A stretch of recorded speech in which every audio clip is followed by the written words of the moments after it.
तुम्ही एखादं नवीन काम सुरू केलंय पण त्यात रिझल्ट दिसत नाहीये, क्विट करायचा विचार करताय, पण त्याआधी हा व्हिडिओ नक्की शेवटपर्यंत बघा. नमस्कार मंडळी, यूट्यूब मॉनिटायझेशन चॅलेंजच्या डे 19 मध्ये तुम्हा सर्वांचं स्वागत.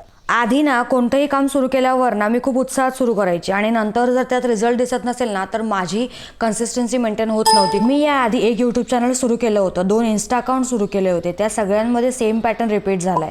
पण जेव्हा काही दिवसांपूर्वी मी 1-2 कॉन्टेंट क्रिएटर्सचे लॉंग फॉर्म व्हिडिओज पाहिले, त्यांच्या सक्सेसची सिक्रेट जाणून घेण्याचा प्रयत्न केला, तेव्हा प्रामुख्याने एक गोष्ट माझ्या लक्षात आली, ती म्हणजे आपण फक्त त्यांचा सक्सेस बघतो, फॉलोअर्स बघतो, पण त्यामागे ते 8-8, 10-10 वर्षापासून प्रयत्न करत असतात, मेहनत करत असतात, ते आपल्या लक्षात येत नाही. त्यांना सुद्धा सुरुवातीला काही काळ रिझल्ट मिळाला नव्हता, पण त्यांनी क्विट नाही केलं. त्या उलट आणखी जोमाने मेहनत करत राहिले आणि इम्प्रूव्हमेंट करत राहिले. मग त्यांना सक्सेस मिळाला आणि ते या लेवलला येऊन पोहोचले. दुसरीकडे आपण जर फक्त एखादी गोष्ट काही महिने करून सोडून दिले तर तुम्हीच सांगा आपल्याला सक्सेस मिळेल तरी कसा. आणि म्हणूनच मी एक गोष्ट ठरवली आहे, ती म्हणजे जेव्हा जेव्हा एखाद्या गोष्टीमध्ये फेलियर, रिजेक्शन येत असेल ना, तर तेव्हा त्या फील्ड मधल्या सक्सेसफुल व्यक्तीची स्टोरी वाचायची किंवा व्हिडिओ बघायचा. तेव्हा मग आपल्याला त्यांची थॉट प्रोसेस समजते आणि आपल्याला कशा प्रकारे प्रयत्न करायला पाहिजे हे सुद्धा लक्षात येते. आता या सगळ्यात ना अजून एक गोष्ट अशी आहे, ती सुद्धा लक्षात घेणं अत्यंत महत्त्वाचं आहे. ती कोणती हे सांगते उद्याच्या व्लॉग मध्ये. त्यामुळे चॅनलला सबस्क्राईब नसेल केलं तर लगेच करून टाका, जेणेकरून कोणताच व्लॉग मिस नाही होणार. त्यासोबतच तुम्हाला माझं हे सोल्युशन कसं वाटलं हे मला कमेंटमध्ये कळवायला विसरू नका.